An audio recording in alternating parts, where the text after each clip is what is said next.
ઘઉંને અંગ્રેજીમાં વીટ કહેવાય. ડાંગરને અંગ્રેજીમાં પેડ્ડી કહેવાય. બાજરાને અંગ્રેજીમાં મિલેટ કહેવાય.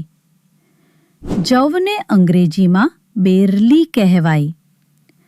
મકાઈને અંગ્રેજીમાં મેઝ કહેવાય.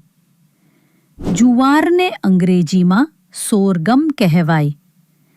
ચોખાને અંગ્રેજીમાં રાઈસ કહેવાય. ચણાને અંગ્રેજીમાં ગ્રામ કહેવાય.